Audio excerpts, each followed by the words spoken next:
सीधे रुख करते हैं इस वक्त ऑस्ट्रिया के वियना का। पीएम मोदी वहां संबोधित कर रहे हैं। भारत माता की,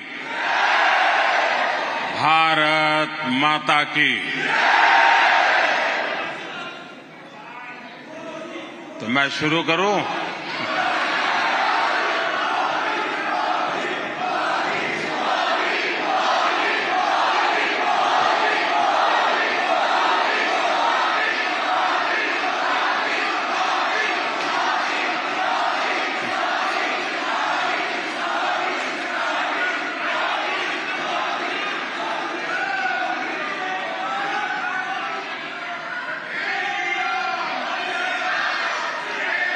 His Excellency, Minister of Economy and Labour of Austria,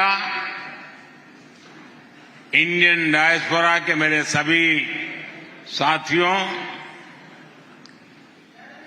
Bharat के सभी दोस्त, शुभचिंतक, आप सबको नमस्कार।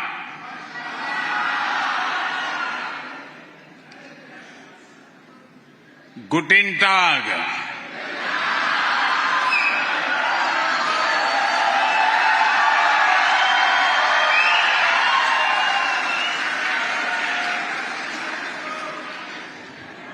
साथियों, ऑस्ट्रेलिया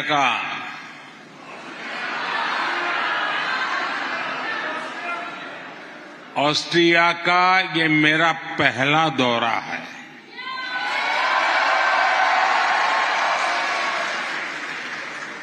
जो उत्साह, जो उमंग मैं यहां देख रहा हूं, वो वाकई अद्भुत है। 41 वर्षों के बाद भारत के किसी प्रधानमंत्री का यहां आना हुआ है।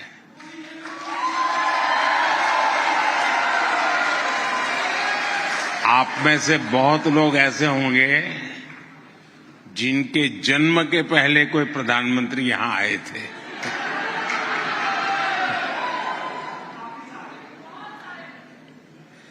आपको क्या लगता है, इंतजार कुछ ज्यादा ही लंबा हो गया है ना?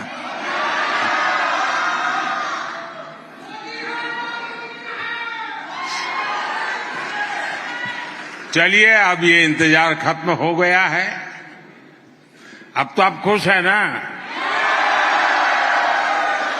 मुझे बताने के लिए कह रहे हैं कि रियल में खुश है।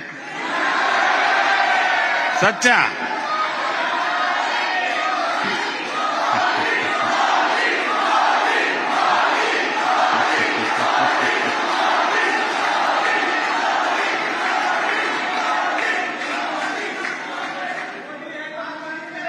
और साथियों,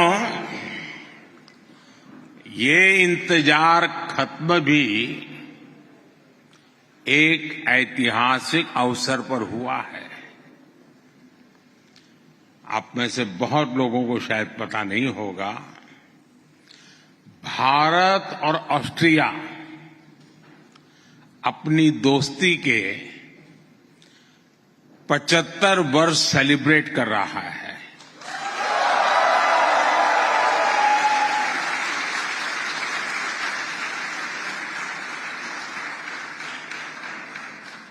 मैं चांसलर कार्ल नेमर को इस शानदार स्वागत के लिए बहुत बहुत धन्यवाद देता हूं।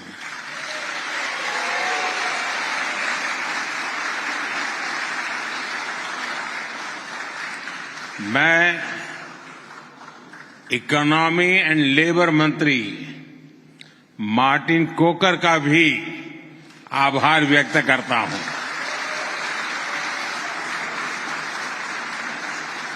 आपका यहां आना ये दिखाता है कि ऑस्ट्रिया के लिए यहां बसे भारतीय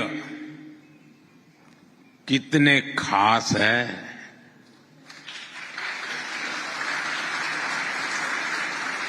कितने विशेष हैं। फ्रेंड्स, भौगोलिक दृष्टि से तो भारत और ऑस्ट्रिया दो अलग अलग छोर पर है, लेकिन हम दोनों के बीच अनेक समानताएं हैं।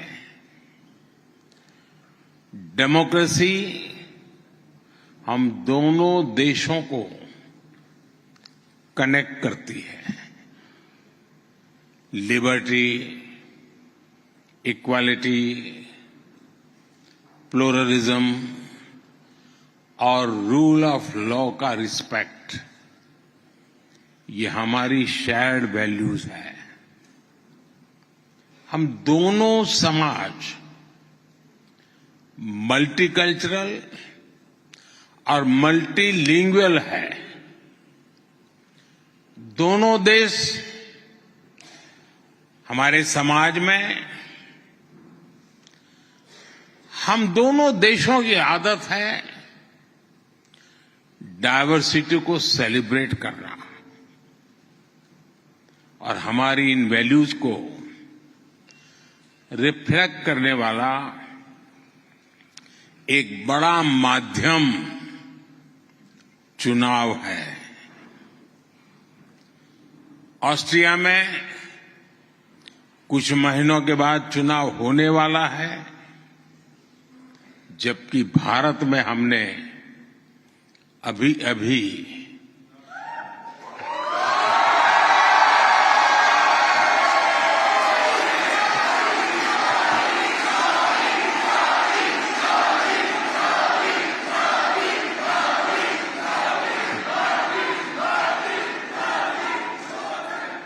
अभी हमने लोकतंत्र का पर्व आन बान शान के साथ मनाया है। भारत में दुनिया का सबसे बड़ा चुनाव संपन्न हुआ है। साथियों, आज दुनिया के लोग भारत के इलेक्शन के बारे में सुनकर हैरान रह जाते हैं। जो चुनाव कुछ सप्ताह पहले ही खत्म हुआ है, उसमें 650 मिलियन से ज्यादा लोगों ने वोट डाले हैं।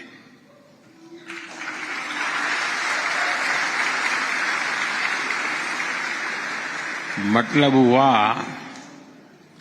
शायद 65 ऑस्ट्रिया।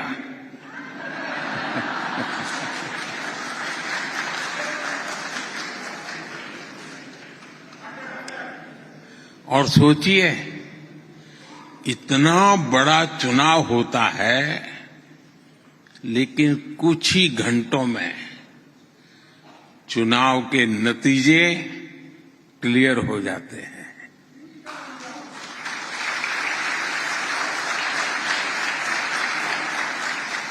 ये भारत की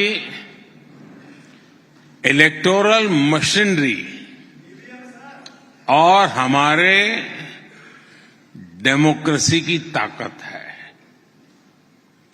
साथियों, भारत के इन चुनावों में सैकड़ों पॉलिटिकल पार्टीज के 8,000 से ज्यादा उम्मीदवारों ने हिस्सा लिया।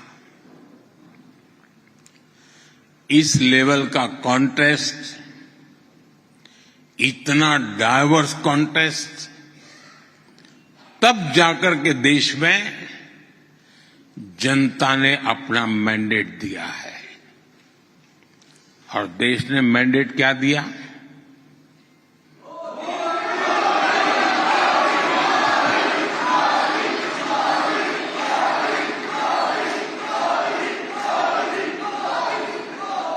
साठ साल के बाद एक सरकार को लगातार तीसरी बार सेवा करने का अवसर भारत में मिला है।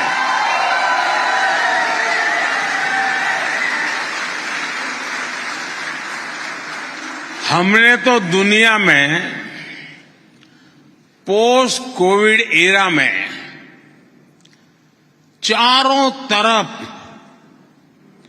पॉलिटिकल इंस्टेबिलिटी देखी है। ज्यादातर देशों में सरकारों के लिए सरवाइव करना आसान नहीं रहा। दोबारा चुनकर आना तो एक प्रकार से बहुत बड़ा चैलेंज रहा है।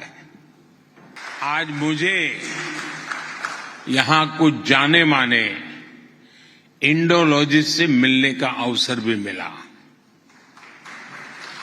उनकी बातों से साफ झलक रहा था कि भारत को लेकर उनकी रुचि बहुत ज्यादा है। भारत के अनेक महान लोगों ने भी ऑस्ट्रिया से बहुत प्यार पाया है। वियना ने रविंद्रनाथ टैगोर और नेताजी सुभाष जैसे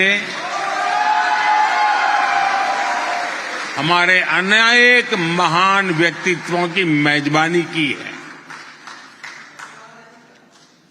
और गांधी जी की शिष्या मीराबेन का अंतिम समय वियना में ही बीता है।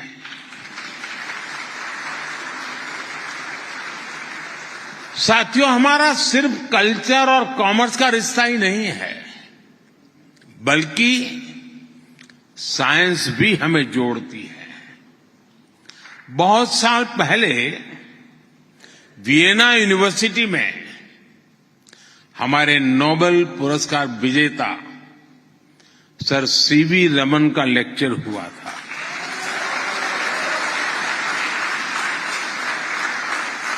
आज मुझे नोबेल पुरस्कार विजेता एंटोन जाइलिंगा से मुलाकात करने का अवसर मिला। इन दोनों महान वैज्ञानिकों को क्वांटम ने कनेक्ट किया है। क्वांटम कंप्यूटिंग पर एंटोन जाइलिंगा उनका काम दुनिया को प्रेरित और प्रोत्साहित करता है। फ्रेंड्स, आज भारत के बारे में पूरी दुनिया में बहुत चर्चा हो रही है।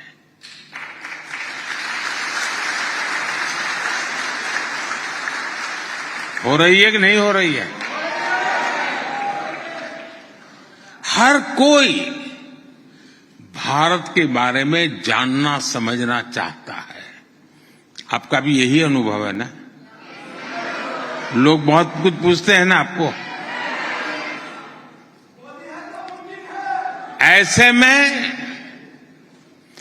भारत आज क्या सोच रहा है, भारत क्या कर रहा है, इसको लेकर एक बेटर इन्फॉर्म वर्ल्ड बनाना जरूरी है। भारत 1/6 ह्यूमैनिटी को रिप्रेजेंट करता है और ग्लोबल ग्रोथ में भी करीब करीब इतना ही कंट्रीब्यूट कर रहा है। हजारों वर्षों से हम दुनिया के साथ नॉलेज और एक्सपर्टाइज शेयर करते रहे हैं। हमने युद्ध नहीं दिए, हम सीना तान करके दुनिया को कह सकते हैं, हिंदुस्तान ने युद्ध नहीं बुद्ध दिए हैं।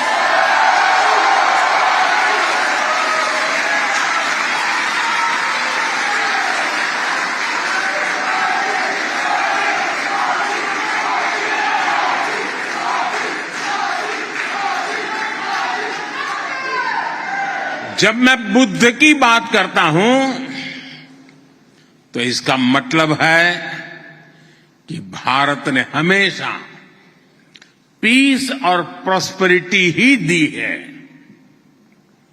इसलिए 21वीं सदी की दुनिया में भी भारत अपनी इस भूमिका को सशक्त करने वाला है। आज जब दुनिया भारत को विश्व बंधु के रूप में देखती है तो ये हमारे लिए गर्व की बात है।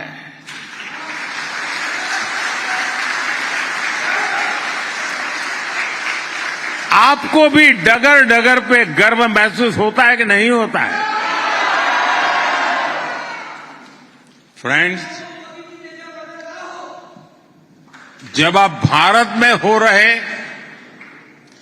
तेज बदलावों के बारे में पढ़ते हैं, सुनते हैं, तो क्या होता है? क्या होता है? क्या होता है? मुझे पक्का विश्वास है साथियों, आपका सीना भी 56 इंच का हो जाता है।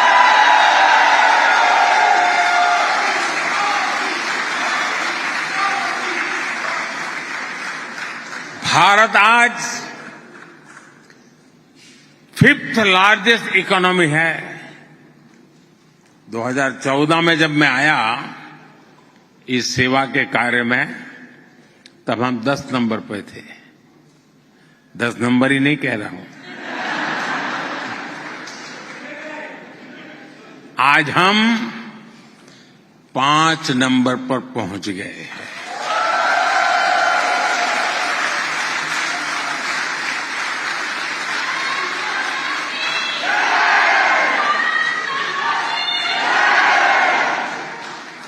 ये सब सुनते हैं तो आपको क्या लगता है?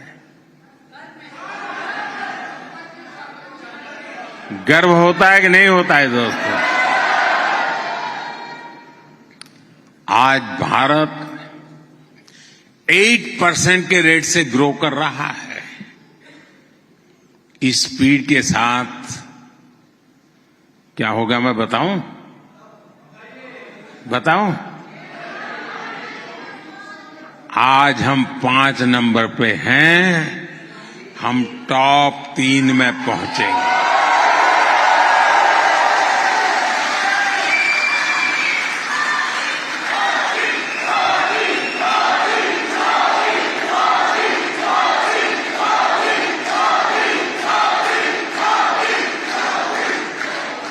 और साथियों, मैंने देशवासियों को कहा था कि मेरे तीसरे टर्म में मैं देश को दुनिया की टॉप 3 इकोनॉमी में लेके जाऊंगा।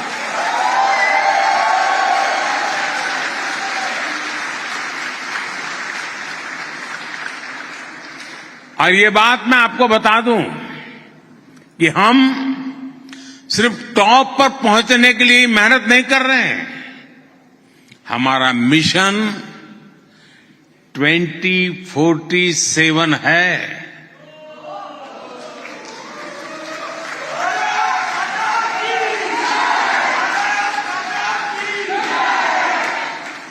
(1947) में देश आजाद हुआ। 2047 में देश शताब्दी मनाएगा।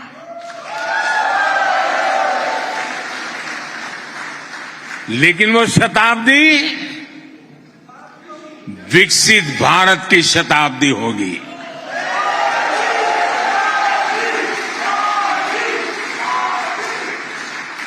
भारत हर प्रकार से विकसित होगा। हम आने वाले 1000 वर्षों के भारत की मजबूत नींव आज डाल रहे हैं।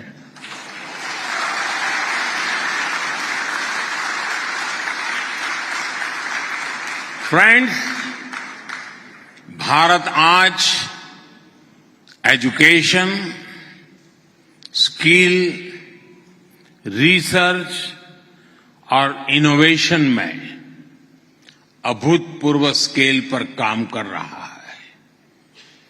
10 सालों में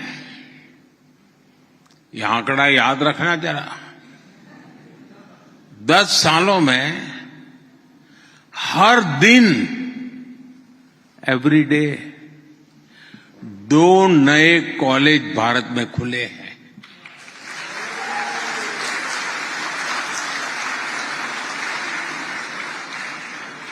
आगे बताऊं, हर हफ्ते एक नई यूनिवर्सिटी खुली है।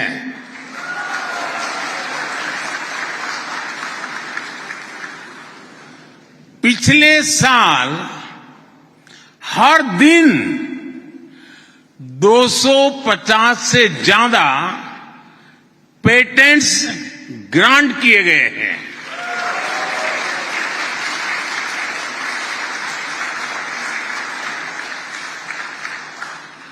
भारत आज दुनिया का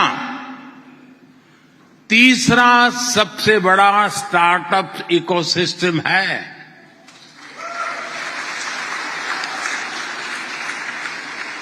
आज दुनिया का हर 10वां यूनिकॉर्न भारत में है।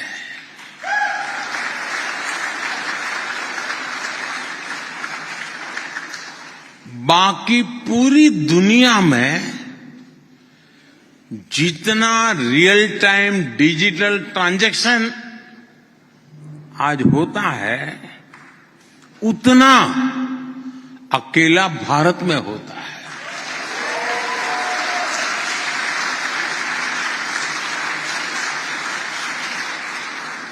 हमारे पेमेंट्स डिजिटल हैं, हमारे प्रोसेस भी डिजिटल है। Bharat less paper, less cash, लेकिन सीमलेस इकोनॉमी की तरफ बढ़ रहा है।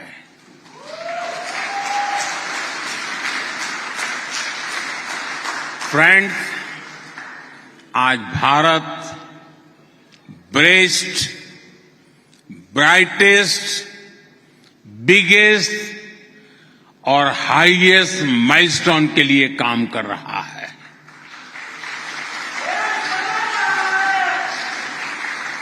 हम आज भारत को इंडस्ट्री 4.0 और ग्रीन फ्यूचर के लिए तैयार कर रहे हैं। ग्रीन हाइड्रोजन मिशन का लक्ष्य 2070 तक नेट जीरो गोल्स हासिल करना का है। हम ग्रीन मोबिलिटी पर बल दे रहे हैं और भारत की जो ये अनप्रेसिडेंटेड ग्रोथ स्टोरी है, उसका फायदा ऑस्ट्रिया को भी हो रहा है।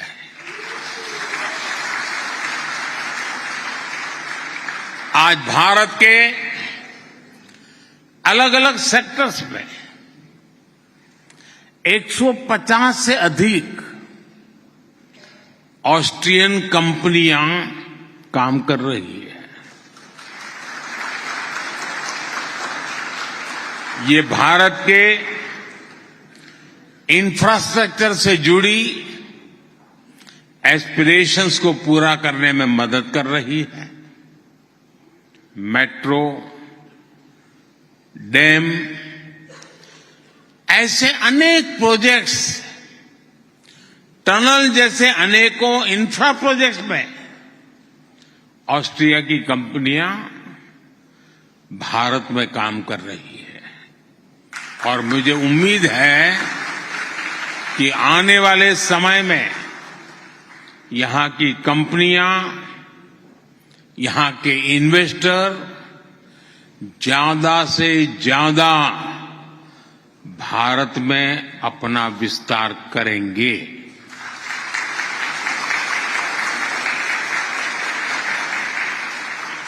फ्रेंड्स, ऑस्ट्रिया में रह रहे भारतीयों की संख्या बहुत बड़ी नहीं है, लेकिन ऑस्ट्रिया के समाज में आपका योगदान प्रशंसनीय है। खासतौर पर यहां के हेल्थ केयर सेक्टर में आपके रोल की बहुत प्रशंसा होती है। हम भारतीयों की पहचान ही केयर और कंपैशन के लिए होती है। मुझे खुशी है कि ये संस्कार आप अपने प्रोफेशन में यहां भी साथ लेकर चलते हैं। आप सभी इसी तरह ऑस्ट्रिया के विकास में सहभागी बने रहिए। मैं एक बार फिर आप सबका इतनी बड़ी तादाद में यहां आने के लिए आभार जताता हूं। आप सबके इस उत्साह और ऊर्जा के लिए मेरी तरफ से बहुत बहुत धन्यवाद।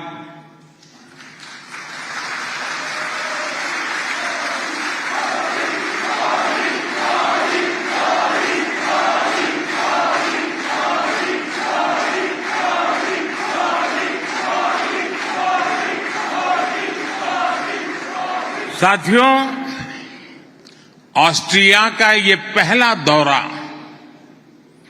बहुत ही सार्थक रहा है। एक बार फिर यहां की सरकार और यहां की जनता का भी मैं आभार व्यक्त करता हूं।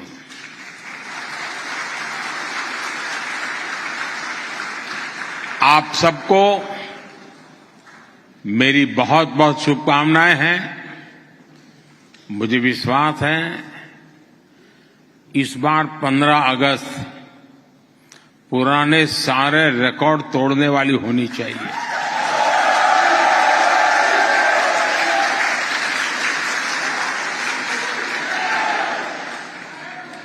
होगा ना?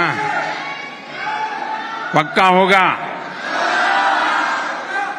मेरे साथ बोलिए, भारत माता की, भारत माता की, भारत माता की, वंदे वंदे वंदे वंदे वंदे वंदे वंदे वंदे वंदे वंदे। बहुत बहुत धन्यवाद।